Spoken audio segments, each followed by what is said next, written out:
Welcome to the Hopeloos Naar Hotspot Podcast. I am Sandra Poelman, Director of Glowing Places, where we make places glow by smart urban development and collaboration. In this series, we investigate how we can transform areas that struggle with vacancy and decline into places full of energy, collaboration, and development. With inspiring guests and examples, we show what works and how to tackle it. Today, I'm talking to Ryan Smolar, who is the director of Thrive Asheville and co-director of Placemaking US and Long Beach Fresh. Because of Ryan's broad expertise, we are recording at least two podcasts together.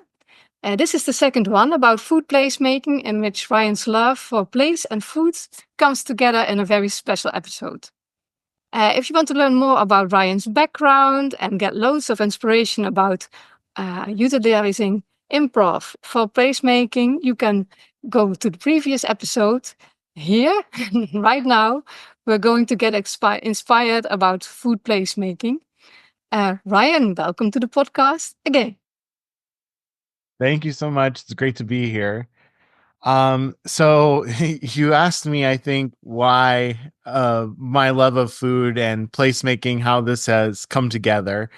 And I just wanted to introduce myself. I'm Ryan Smolar. I have many hats, but today I'm primarily talking to you from the perspectives of Placemaking US, which is a national placemaking network for learning and sharing about placemaking, and also Long Beach Fresh, my local work in Long Beach, California, and Southern California around urban agriculture, food access, food entrepreneurialism, and food authenticity. So I absolutely love food. I run a local food policy council in Southern California where we implement policies. We help build gardens. We help do placemaking at the farmers market. And I also love personally cooking around the world. I'm a certificate holder from Pierogi University in Krakow, Poland, and have taken 70 cooking classes around the world. I have 2 permaculture design certificates, which is about really designing food systems with natural systems, from the jungle context and the desert context. And I'm a global placemaking network leader. So as the leader of Placemaking US, I not only get to visit hundreds of cities across our country, but go around the world and visit with other placemakers who have their own markets and agricultural traditions and holy perspectives around food. And so have really been inspired a lot overseas with the desire to bring back to my country, but also cities and towns that are urbanizing like the United States across the world, this body of information that we're going to be going through today. Yeah, and why? I mean, I know you always say that food is an excellent ingredient for placemaking. And please explain why is that? Yeah. So it's interesting because I actually started in creative placemaking, working with artists, with public art, with festivals and programming.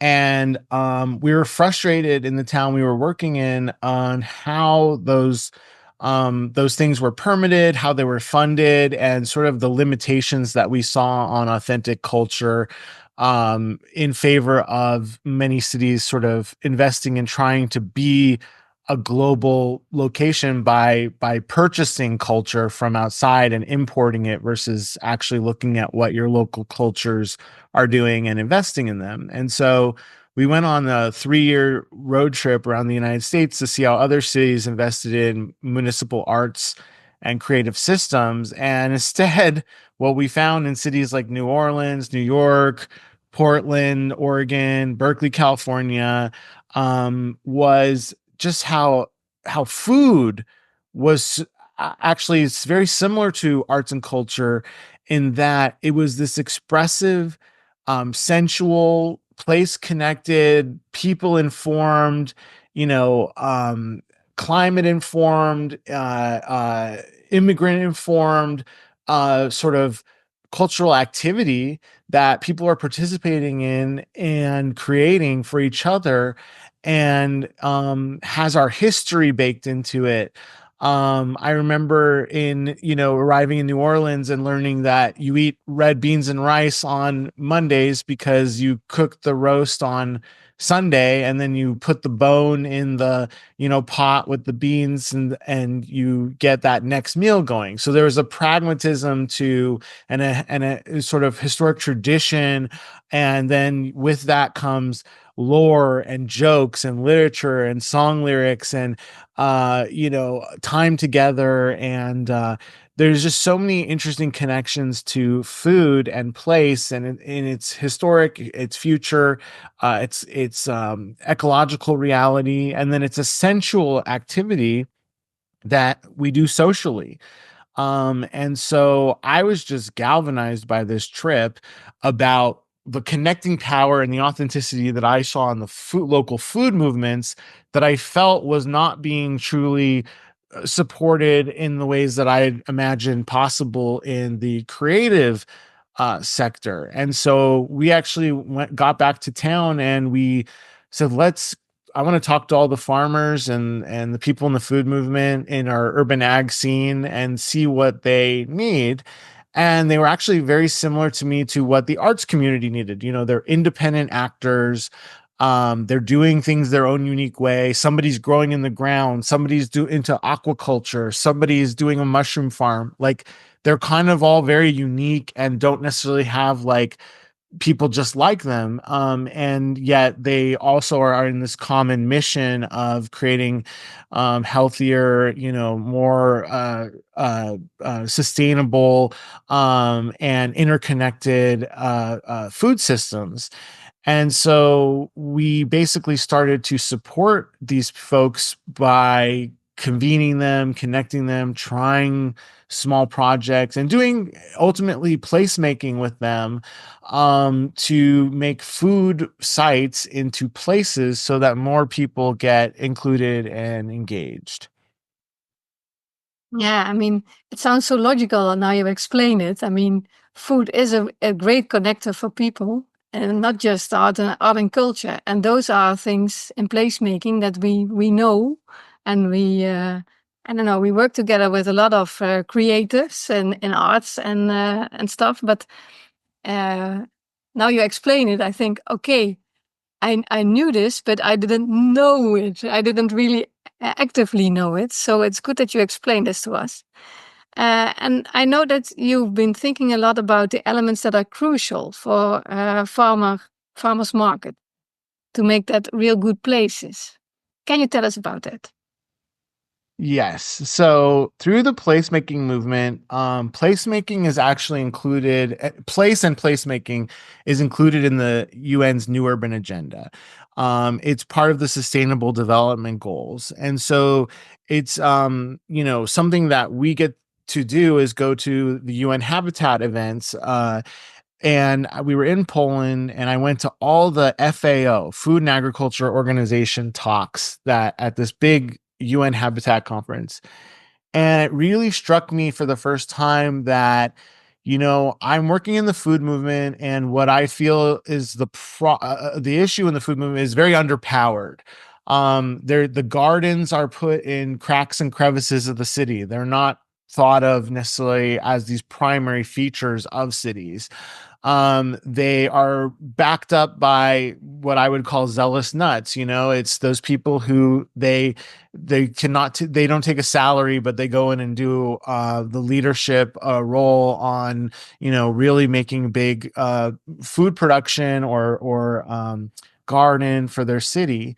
And so it's a really underpowered thing. And you have a fence around the garden, and people think the farmers market, some people might not know where it is or how to shop it, or they might have perceptions of price.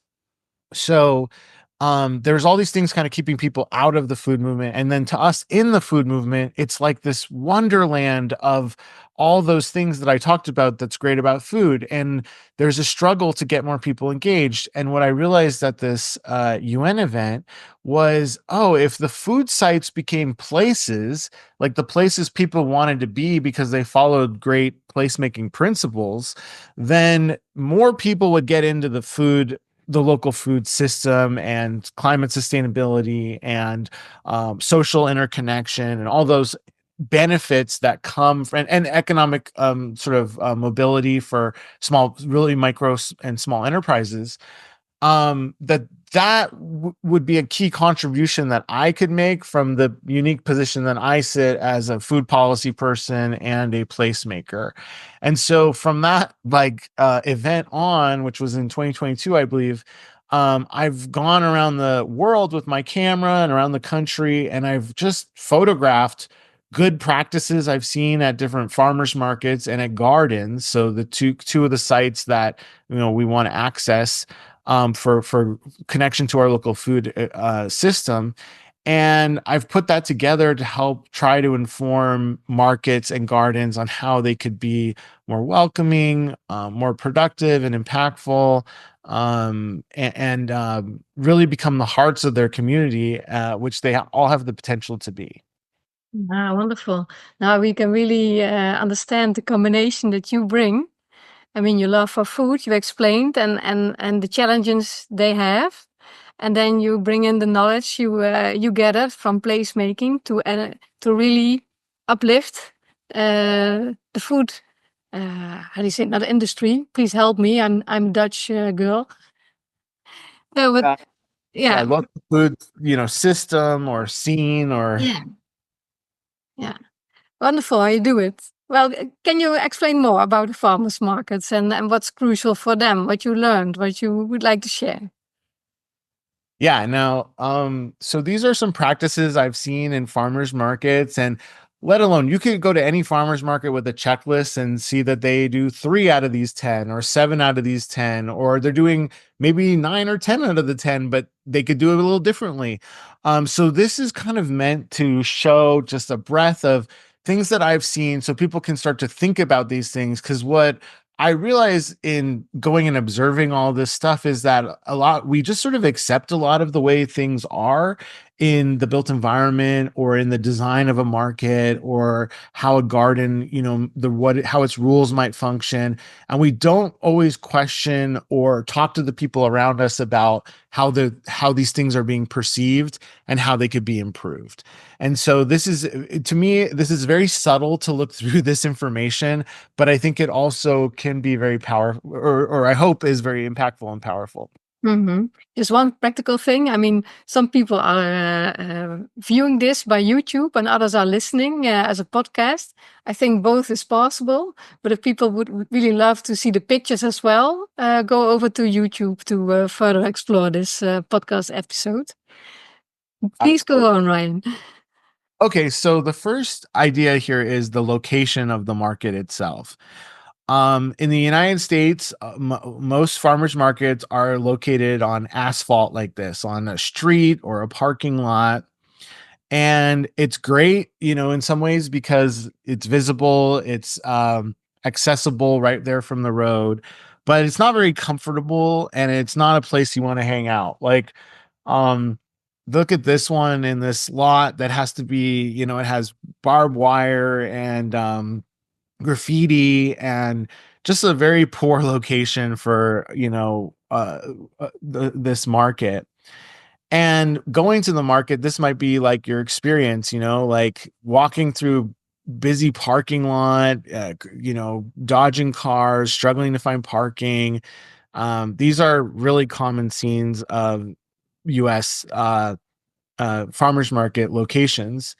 And this one is actually on a very pleasant promenade, but this is actually one of those promenades that Jane Jacobs warned us about in Urban Renewal. This isn't an old promenade from history. This was built in the 1980s, and it goes from no place to nowhere. So although they built the form of something pleasant, because it's actually not connected to its actual functionality of promenades being from the seat of government to the church, or to connecting to very primary use locations to create a third space. This was just copying that form. And so this market unfortunately is kind of empty because it's a bit of walkability in a sea of what I just previously showed you, a bunch of cars and traffic. So now here's to contrast that, like a great location this is in Washington, D.C., where the farmers market is right at the metro station. And so the second you arrive, either by, train or bike to this plaza, you're welcomed with a Japanese drum display. It is true walkable location with beautiful historic architecture behind it, trees and shade. This is in I think Strasbourg, France, and it's a market that's up in front of on also a bit of walkable infrastructure and in front of shops and integrated with the city around it, which is something that we see more in Europe. I think Yeah. this is maybe Malta or Mallorca, and the markets just fill in these blank spaces to create a more vibrant, beautiful city. It's integrated, it's layered. Um, this is on the left in Italy, or no, that's Mallorca. I'm sorry. Where a woman's just turned her front patio into selling, the products of her orange tree. So this is really low impact entrepreneurialism. It's economic sustainability. It's, creating it's 0 kilometer food, and it's so simple with the right policies in place and incentives to allow this to happen. And that on the right is Vancouver. That's Granville Island, which is a famous, I think, PPS, Project for Public Yeah. Spaces project of utilizing the waterfront at the market site to just create this incredible place where food is consumed. And one of my favorite locations that I've seen in observing markets around the world is when the market is at or adjacent to a park, because you get this whole different level of calmness and togetherness, because a lot of those threats of the hardscape of the overly bright car dodging sort of city are removed, and it becomes more of that Garden of Eden, and people are hanging out and they're chatting and they can sit on the grass in a baby stroller, and you start to see these different people hanging out who aren't just the hardcores who can sit on a gutter. um some markets in the US don't allow dogs and some do, and I find them to be the biggest connector of people at farmers markets, because the dogs want to sniff each other, then the owners want to sniff each other, and then people want to pet the dog, and it just creates all these collisions where social boundaries of I'm here to buy my turnips and leave turns into, oh, I remember you from last week, how's Mitzi the dog, and sparking maybe a conversation or friendship. This is one of those like park adjacent sort of locations. This is Portland, Oregon, Portland State University Saturday Market. And it's just heavenly. It's kind of that mix of urban and park. So there's no traffic around it. It's a college campus location, and it's the quad. And it just creates this absolutely heavenly environment where just wonderful interactions happen. Mm. Uh, I didn't know if you You had any. know, you know what it reminds me of? I have to tell you, it reminds me of King's Day in the Netherlands, where we all just go into the parks and have these little marketplaces for ourselves, just selling our, I don't know, toys we don't use anymore, or foods we would like to make or stuff. And it's always in the parks. So we really go into the parks, and it looks like the pictures are showing me. So just had to tell you. Well, and that's why, I mean, we admire and so much of the actual global placemaking movement is being put forward by Dutch concepts, Dutch ideas, Dutch people. Like we're so inspired by the bike movement there, and the market movement. We just were at the Dapper Market with Peter Grondel, and I actually need to update this presentation, because there were concepts at work there, and at a park based farmers market we went to on a Sunday, that were some of the best things we've ever seen. And we also have already advocated to the New York Green Market to implement some of what we saw on that trip. So Hmm. you guys are really, doing great markets, and we appreciate it. Yeah, nice, nice to hear. And now we're talking about signage, right? Yes. So the signage and frontage of the market, it creates that threshold of arrival, that sense of place, and just I've definitely seen it all. So something I like is this first thing is in Seattle, and it's the city actually puts up official signage in the neighborhoods for their farmers market. So as you enter a neighborhood, it will say, this is the day of our market, and maybe if it's not an all year market, the months. And that's just fantastic support, because in America, we have these things called monument signs. They're like 100-foot tall signs for fast food restaurants and car dealerships. And if we really inventoried like what all the monuments are in America, they're these corporate hyper processed food, car centric development, really soul destroying um places and concepts. And the city can fight back, and the people, through telling people, creating equal signage for concepts that are actually good for the environment, good for their neighborhood, good for economic inclusion. And so I was so inspired when I saw that in Seattle. And Mm. so this middle is actually a mural at the farmers market. And it's funny because I got a grant to do this project, so this is in my community, and we couldn't find the owner of the wall, so we figured they probably couldn't find us. So we couldn't Some get guerrilla placemaking, right? yeah, we couldn't find out who they were. So we figured, okay, they probably don't care too much about this wall either. So we just did this sort of mural at the market location.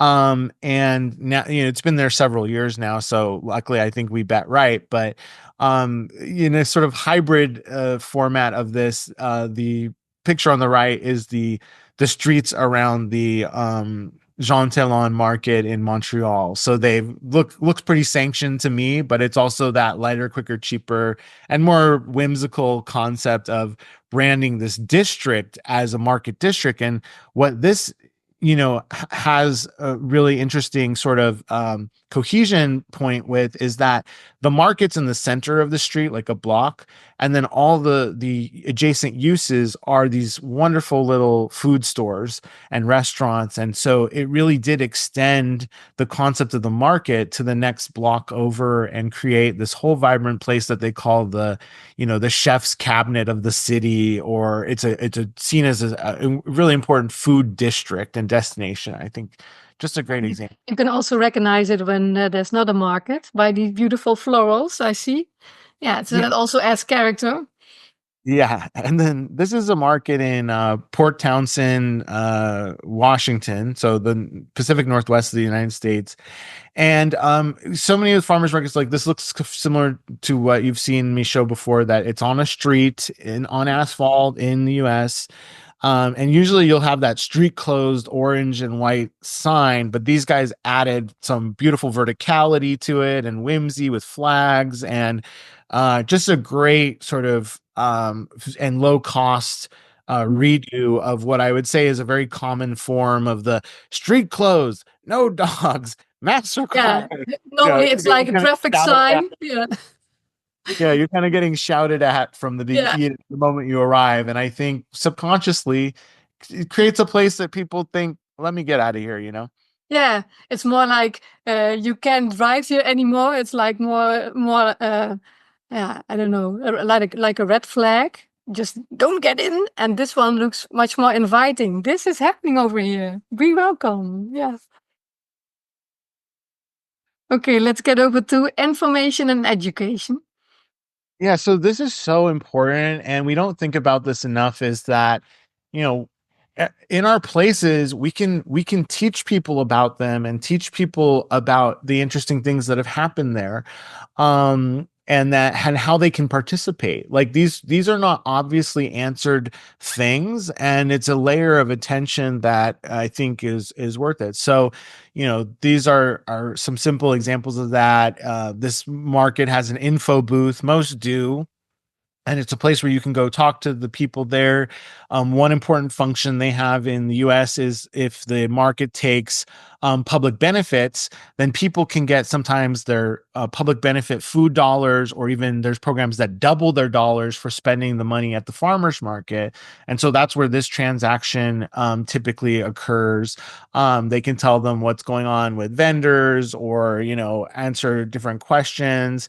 And then there's also more passive ways of explaining food concepts, like this people on the right who created a cool like brochure about the concept of food justice. So might be a more controversial topic for some people to learn about, so they can kind of learn at their own pace.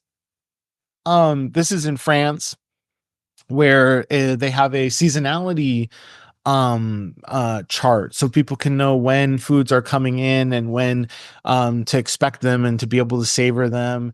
I remember as a kid growing up in the United States, I would go to the supermarket and I'd see a banana from Ecuador and an orange from Brazil, and I thought, oh, how exotic, and I didn't quite connect how food tasted good in the summer that didn't taste good in the winter and was coming from far away.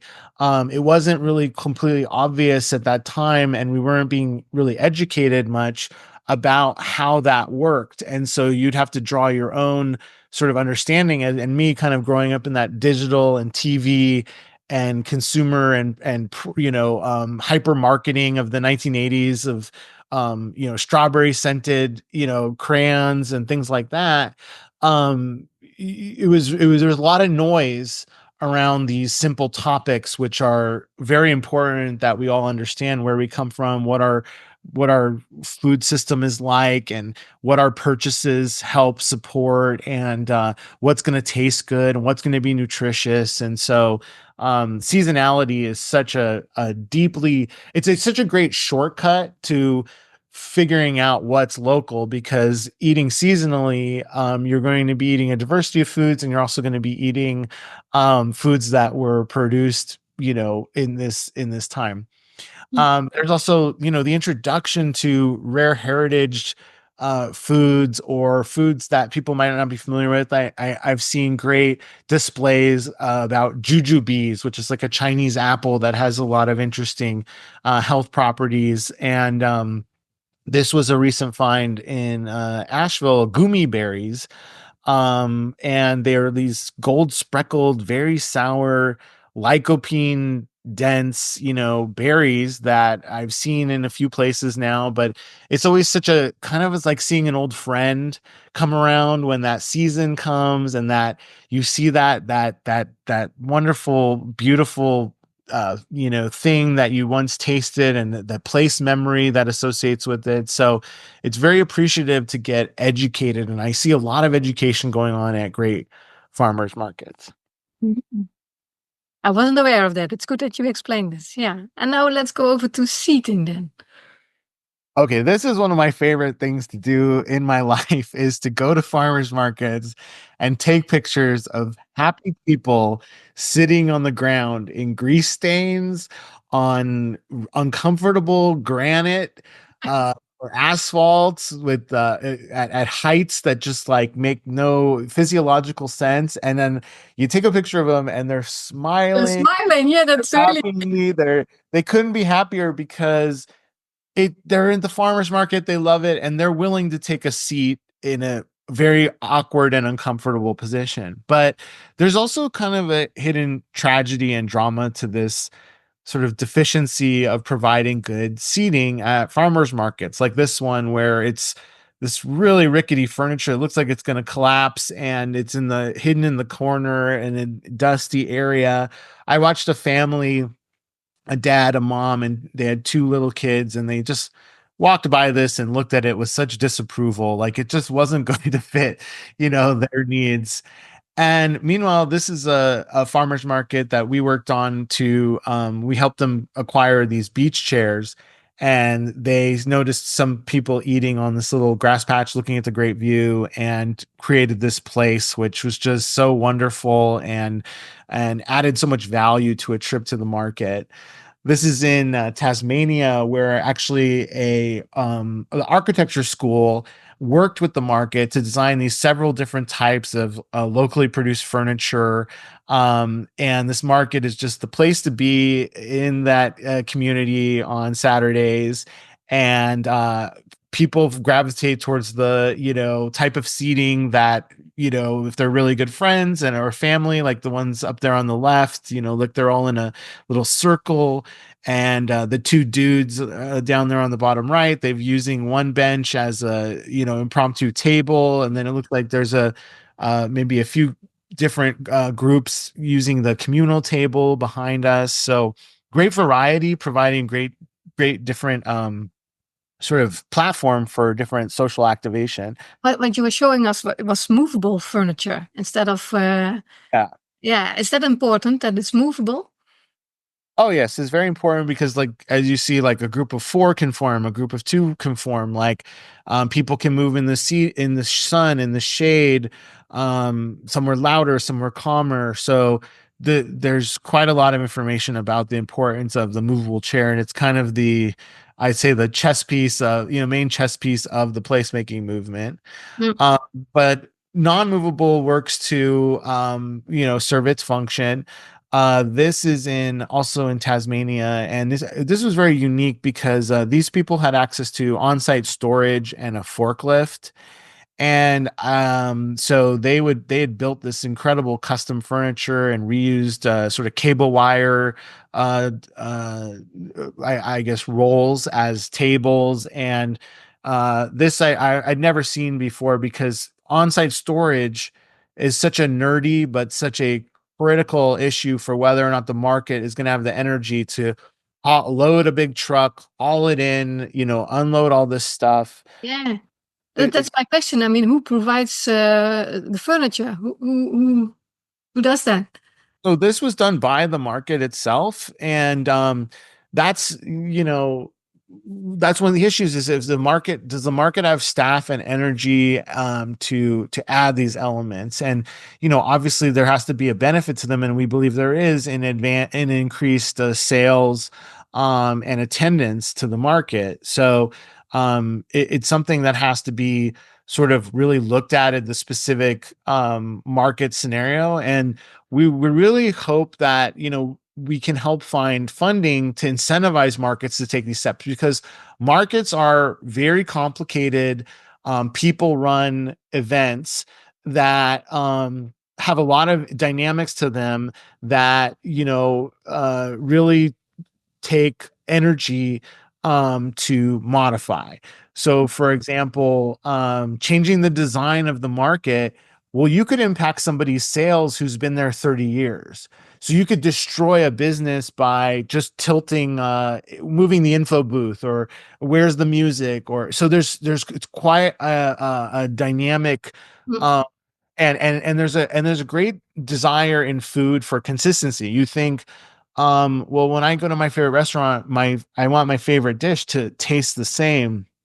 And we really, food businesses really understand how customers can go have to the same place for 10 years and then have a bad experience and then leave, and so they see this as very delicate. And I think also the underfunding of markets, so that they don't have enough staff, or they don't have somebody who can make partnerships even with adjacent organizations like the library, who maybe could come in as a sub function and put some seating and some children's books and create that kind of a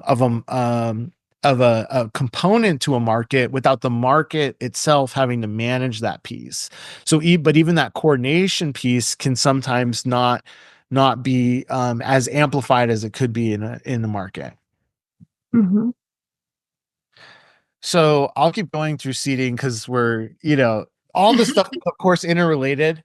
But this is the market at the center of Munich, and they have this area where there's probably 500 to 1,000 people enjoying hot food, beer, beautiful trees and shade, but it shows you, I try and show like how much capacity for seating in place the market holds. And it's up to every market and every community to decide where on that dial they sit, whether it's, are we okay with like really well fit people just who are totally comfortable sitting in a grease stain on on the side of the road that they get to sit? Do we want to create a beautiful moment where there's beach chairs and a view? Do we want to create a place where there's a entire restaurant at the center of our market, and there's 1,000 people coming in enjoying? Like really feel that power of what that could be. Mhm. I think this is very beautiful about your presentation, that it gets you thinking about these components and how they would fit best or be best organized at a specific market. I mean, there's no good or not good. It's just that you make it specific for that situation, and you can play with it, I guess. Right. Okay, let's hop into street food and dining. Okay, so this is just some really interesting things I've seen where this is in the Portland Farmers Market, where they serve you the hot food on a dish that you have to bring back to them. So it's not the typical US, throw it in a sack, throw it in a box, and you're free to go. You have to hang out when you get this, and you have to finish your meal, and then you have to return it so they can wash it, and they find that more sustainable than creating the good for you to waste one-time use. And so that's just a brilliant strategy of, you want to keep people lingering longer, because that's when the social collisions happen and you see your neighbor. And having on-site dining and having tools like this are going to make that impact for you. Yeah, very important this. Yeah. Okay, then to music. Yeah, so music is fairly obvious. I mean, we've all been to the farmer's market and heard a little soft jazz or steel drums, or even like singer-songwriters or whatever it might be. But what I find funny is, when I've looked at a lot of markets, is they put them in the aisle as something you walk by for about 3 seconds. So as you're walking by, you hear doop a doop a doop doop doop. And that's it. I'm gone. Like, oh, that was great. And then, you're off and you don't really hear it anymore. And that's not the most functional way, I think, to use music at the farmers market. The best is to create a stage environment, seating. If you can put the hot food there and the social seating and a kids activity, oh my gosh. And I think we'll get to actually see that at work later. But that is a fundamental building block that's often misused. I think it's not so great for the musician to have that 3-second moment with the audience. And I think for the audience, it doesn't serve the function of creating togetherness around art and beauty. So it's a very subtle thing, but we'll look more deeply at it a little later. Okay. Yeah. It reminds me of, you have these feel-good markets in Eindhoven, where I live, and they really thought about it very well. They have these podia where artists come and people get together, and of course they have something to eat because they bring it along from the market. Yeah. So music and a good placement for music is important indeed. So I'll go on to shade and sun, which are a really important concept. These are 2 markets. One's in a parking lot in Washington, D.C., and it was so sunny and so hot. You just wanted to leave the environment as soon as you got there. So glary, you couldn't see the product. And then the other is a beautiful market, also in a parking lot in the United States, but under a wonderful canopy of trees. And it just creates a spectacularly more comfortable place for lots of people. I think we see a lot of older people accessing the market at this moment. this is also a wonderful shaded outdoor structure. So there's an indoor market, there's a shaded permanent structure, and then there's also add in market booths, but creates a really, really comfortable space. That's the indoor component of this market. Yeah, and then flowers and plants. Yeah, so this one kind of surprised me. This is one of those ones where you don't go into the field thinking like that there's anything really to this, but actually I find it to be an incredible amplifier of markets is to have flowers and plants. Uh, Really? and so yes, this is in India where there's a flower market that of sort of completed dress adornments, hair adornments, um, and party designs.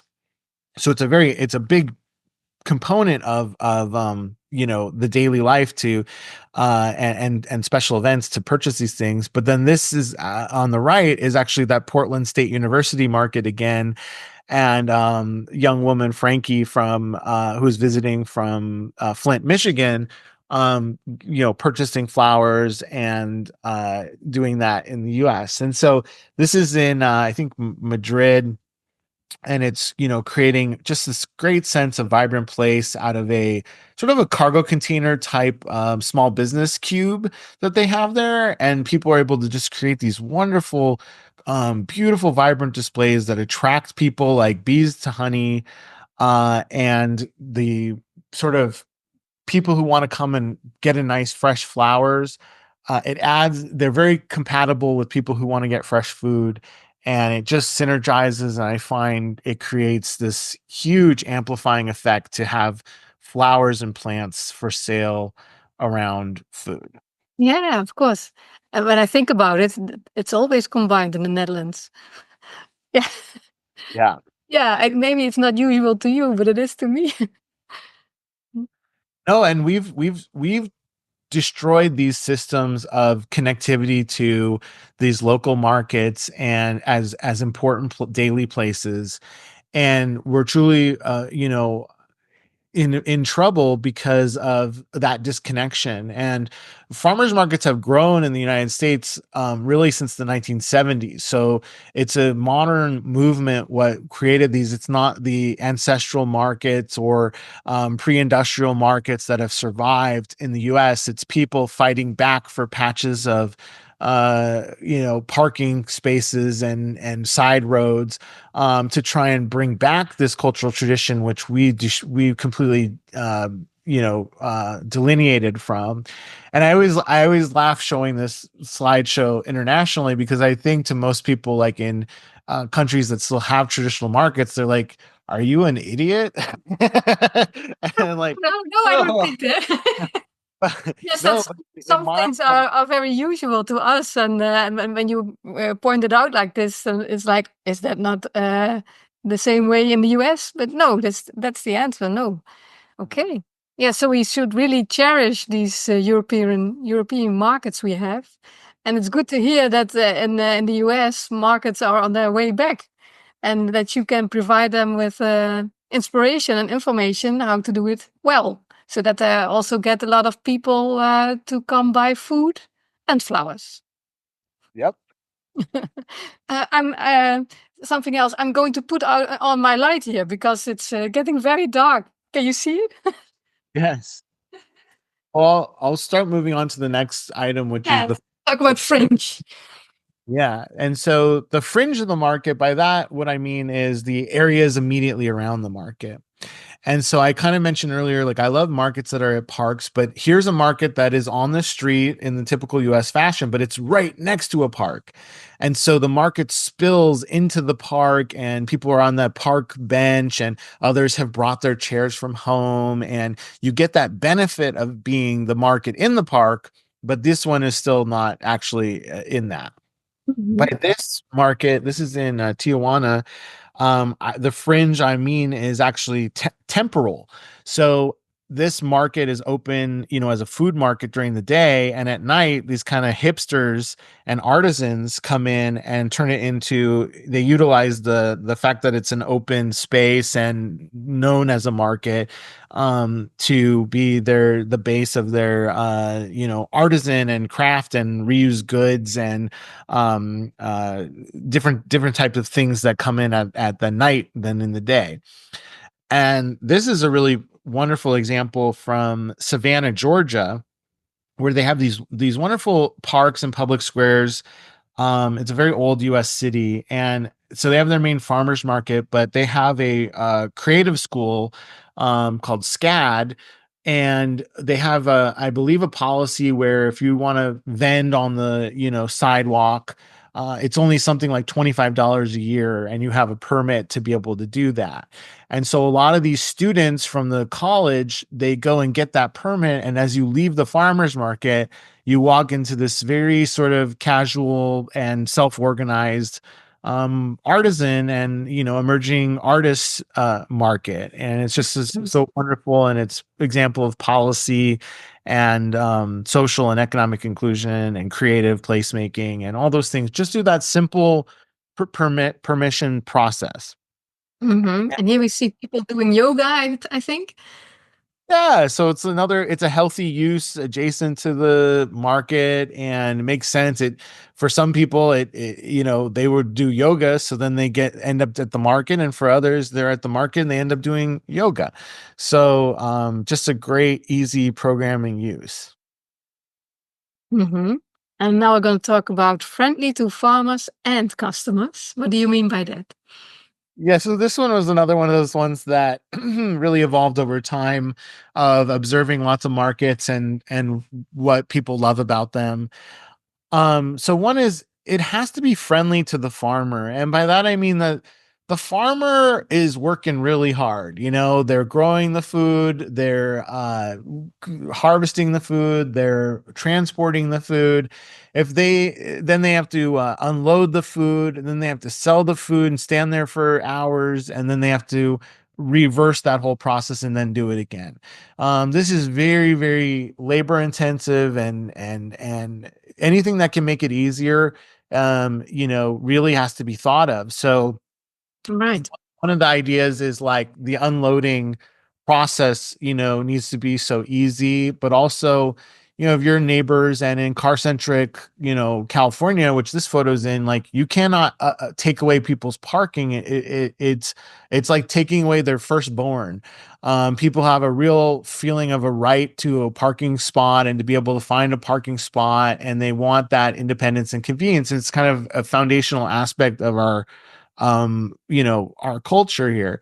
And so this market is so great because I feel like, designed this way where the farmers have the easiest unload possible, but they also retained the residents parking, and created this slow street at the same time. So this is such a genius sort of an all accommodating design, and I was very inspired when I saw it. I think I don't know what it looks like to the average eye, but like this to me was very, very impactful because I've talked to farmers who they left a market that their family had been at for 3 generations because the unloading and the parking systems they knew wouldn't function for their business. And so I feel like this alignment is just something to really look at. And parking management and access is for both groups, the customer, the impacted neighborhood, and the deliver and the farmer, is like something really critical to think about. Yeah, I think so too. It's good that you make us aware of this, and also about how much that the farmer actually has to do to get the food in this beautiful marketplace for you. And yeah, of course, it's important to make it as convenient as possible for them as well.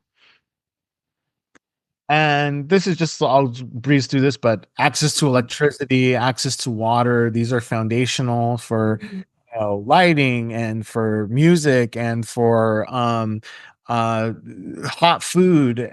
So sometimes those are not accessible. And then spending some time with the Kent family who started Project for Public Spaces at their local farmers market.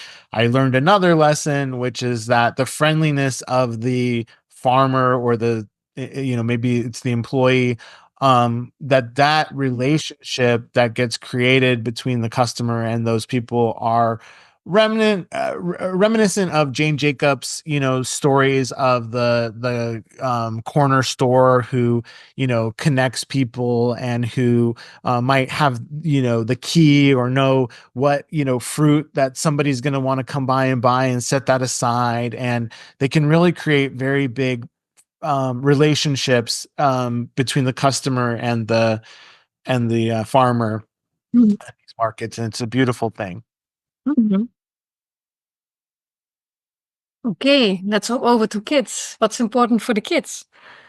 So kids at farmers market, I think, is a really critical thing for a couple different reasons. One is there's the kids of the farmers and the artisans and the people, those kids that grow up at the market. And I've seen lots of scenarios where they're, on a screen sitting in the back of the booth, or maybe they're, really like it's sort of a boring time, or they're being ordered around by mom and dad to help. And I feel like if we want to continue this tradition of markets, then kids who grow up at markets, they should really love them. And there should be things for them to do. So one is those kids who I think could be the future of markets. And the other is just the customers, the kids that get dragged to the market. And so much that can be made into the market is such a joyous place to go. And I think that that's a great idea, that it be an adventure as well as primary use shopping for good food trip. And so this is a really compelling project I saw, where it was like sort of a public loom, and kids could just run up to it and contribute to it. And I mean, these kids were just so transfixed by this activity, and it was really quite impactful to see. And I love this other sort of moment where this is at Portland PSU farmers market, and the musician, who's kind of playing the drums with his feet and accordion and harmonica, kind of thing, has put out these little instruments that little ones can go up and pick one they're interested in. And the kids were completely transfixed and excited and getting the willies out, and the adults were really enjoying seeing them, just so full of joy and co-creating together. So this was just really one of the best things I've seen. Yeah, the simple means actually.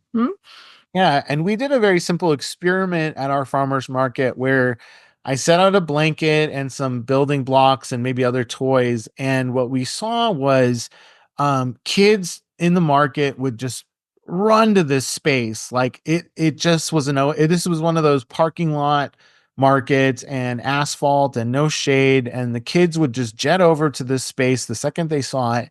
And then the parent who, often it was a single parent with the child, they would see we had seating adjacent to the blanket, and they would sit down, and you could see they were exhausted and so grateful for this moment to chill out, and the kid to make a friend and to start doing something. And then the next parent would sit down next to them with that same sort of exasperation, and then they'd start talking, and the kids were playing, and it was so simple and so surprising to me. And I've seen also this at almost like where it's a public birthday party. So this is a farmers market in Indiana, at a park, and in the center of it, I mean, you feel like you got invited to some kid's birthday party. Like their kids, the moms, everyone's having the best time ever. And this is just the farmers market, and there's this little table, which is actually like a bench reappropriated as a table for its height, with a little bubble factory. um I mentioned this earlier about, okay, some markets it's like, well, programming for kids, you're talking liability, you're talking staffing, you're talking marketing. We don't have this capacity at the moment. Well, maybe there's an adjacent organization, a youth organization, a library, where they literally bring something like this in as a component. And so this Just a shelf with books and some tapestry, and yeah, you yeah, have so something fun to do. I do feel like there is something lost in when it becomes a room like this and it's not bubbling through the main space of the market. But that integration, can take many forms. And I think it's worth noting, how interactive it is versus how self-contained. I think you can kind of feel that a little bit in this photo. Mhm. And this is also really low bar but high design and impact. It's this milk crate seating that's kind of modular and differentiated, and creates this sort of moment for improvisation or even more formal sort of gathering. But just love this sort of the sort of society of sitters that this weird furniture seemed to create and provoke. Doesn't it seem quite a little bit different than some of the examples we've seen? Yeah, yeah, yeah. I mean, I love how do you say when you said it, a society of sitters, because that's what it is. These crates are very light, and people just create their own society with it. I can see what you mean. And maybe we'll just cover markets today, because I think gardens is a whole nother, uh path. But this is the sort of grand finale of markets that Mhm. I've come to learn that this is the thing that 99% of them end up missing, whether they have all of these components or half of these components. When they figure this piece out, this is when you truly create a market with a heart, a market that's the center of the neighborhood, the community, and that transcends just the connection of food selling with the connection of place. And And so you call it triangulation, and what is that? I mean, please help me translate that. What does it mean? yeah, so triangulation is about the ordering of components so that you create a more interaction. So, triangulating the uses, meaning maybe like bringing some of the uses together, mixing the uses, and making their geometry work off of each other to create a synergistic whole. And this Mhm. is a PPS concept. It's in placemaking in general, but in markets, I think this is the thing we're missing when I talked about the band being placed in the aisle and not being utilized as this central focus point, maybe the top of the triangle for your triangulation, because you've created a point of focus and energy with that stage and that music. And then in this particular market and in this photo, I'm cranking just to the left of that main stage, and there's this vibrant kids area with paint and art supplies, and the kids are there. Some of their parents are there enjoying with them. The music's going. This is cranking your eyes a little bit more to the left, and I always laugh showing this picture to Europeans because this is the beer area of the market. And in America we have to like put a fence around our adults when they get to drink their beer. uh, but some of them, their partner with their child is right across from them. Others are enjoying the music and a beer. And it's just a great scene. And then this is right adjacent to that, where people are sitting in the more grassy and more relaxed area as well. So this sort of triangulation is about putting these components together of the comfortable seating, the activity, the kids area, the hot food. The more you compress that into a center of the market, the more you create an actual place that people are not going to just walk by the musician and hear as an environmental addition, but that they're going to be attracted to it and create that kind of super organism of society. And this is just a very personal and small scale sort of illustration of triangulation, is like the dog is the triangulator in this case, like a cute dog walking on the street attracted this guy's attention. He connected with its soft fur, and then they're going to end up talking, the two adults. So they've been triangulated and enchanted together through stimulation and geometry and the laws of physics. And so this is something that, you really want markets to hopefully understand, uh, because this is where they could truly become into their power. Yeah, I understand. I mean, it's one thing to sell food in one little market corner, but it's another thing to really create a lively market that people love to go to and where they have the times of their lives. I mean, there's a big difference between just one little store on the market and this whole vibrant market. And I think there's a lot of developing and a lot of thinking that goes into that. Yeah. Yeah. And so at Placemaking US, we have a course about this topic where I go through markets and gardens and how placemaking can impact both of them. And I think, we're probably almost at time. So what I was going to do, instead of show all the garden sort of placemaking, I have kind of the list here. Mm-hmm. Um, so we went through markets, and some of the areas that we talked about where placemaking can occur is the signage and frontage, the information and education that's available, the seating situation, whether they provide hot food, how the music is integrated, the use of shade and sun for warmth or coolness, the amplification factors of flowers and plants, how the market fringes. Does it have an adjacent market next to it? Does it have park space? Does it have vibrant restaurants and businesses that people can combine their market visit with? What are the friendliness to the producer as well as the customer, as well as the impacted neighborhood? How are kids integrated with activities that also support parents and and take advantage of that family dynamic and a day at the market? And then ultimately triangulation. How do you fit these components together so that they become more than the sum of their parts? And so that's kind of the main lessons that I've observed through, learning about this and talking about it around the world. And it really, aspects of it apply in developing nations where they still have a daily tradition. I was presenting through Health Bridge to a group of markets in India and Southeast Asia, and they were really shocked by the idea of kids, the market being a place for kids, because for them, children had no place at the market.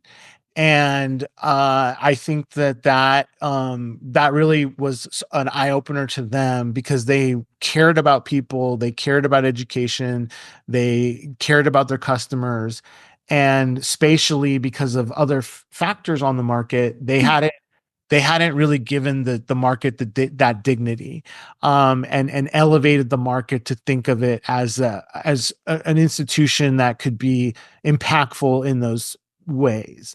So I thought I was so inspired by that, because I mostly got into this because I don't like people sitting on curbs in parking lots at the market. Well, as That was this your trigger. grown, and so I really encourage like people who know about great markets or components to let me know, because this is really an evolving body of work. But to go really briefly through gardens, in the same way that we went through Shall we do market. it like this? Do you want to do it briefly, or do we just make another podcast out of it when we have the time together? I mean, it would be a shame to not hear about everything you have to share. I think, yeah, absolutely, we could totally do that. And this could be the markets edition. Yeah. Yeah, I think it's wonderful I mean, there's a lot of inspiration, and I'll think about this further when we close this podcast, about everything you share about the markets. That also relates to different areas, to parks, to things. So you gave us a lot of inspiration and a lot to think about. And let's leave it at that for now. I love it. I most recently shared this in Morocco at the International Society of Urban Health, which is a global urban health convening that's very friendly to placemaking. And really, I went through it with a professor who's worked all over the world, creating biodigesters in Brazil, and really connecting people to food in a deep level, and a researcher in Germany who's from, I think, New Zealand, or or she was German and she was working in London. And they just were really excited by some of the stuff that they saw in this, and it always excites me because I find it very subtle, but I also know how difficult it is to change these things. And so it's actually something I enjoy tuning people to, and it's very subtle and very, very strong at the same time. Yeah, it is. It is. So if people want to get more about this, about what you talked about, and maybe work together with you on food placemaking, where can they find more information, or how can they best reach out to you? Yes. So, nationally and globally, we do this placemaking food work under Placemaking US. And so placemakingus.org. We are on Instagram, we're on LinkedIn, we're on Facebook. We have a Facebook group. And we have an online training in food placemaking on our website that people can purchase. And I often speak on this topic at placemaking weeks, or sustainable cities conferences, or and have done like speaking tours and visits about this as well. Great. So people know that you can provide a lot of inspiration and information, and via the links in the bio, they can reach out to you. Well, Ryan, thanks again. I thought it was how do you say, it's surprising that we could record 2 podcasts together, but maybe it'll become 3. Who knows? Who Maybe knows? it's a new partnership. Yeah, maybe we'll see. And otherwise, we're very grateful for all everything that you shared with us. So thank you very, very much. And this brings us to the end of this episode. And like always, we're curious about our listener and viewer. What did this podcast bring you? What did you get out of it? Please share your insights on, I think, preferably LinkedIn, but you can also find this on Instagram, YouTube, or Facebook. We would just love to hear from you. And also feel free to share this podcast with your friends and colleagues if you think that it will be interesting for them. Well, thank you, dear listener and viewer, for joining us. I hope this podcast inspired you. It inspired me, so I think it will inspire you as well. Let's say until next time, and stay tuned.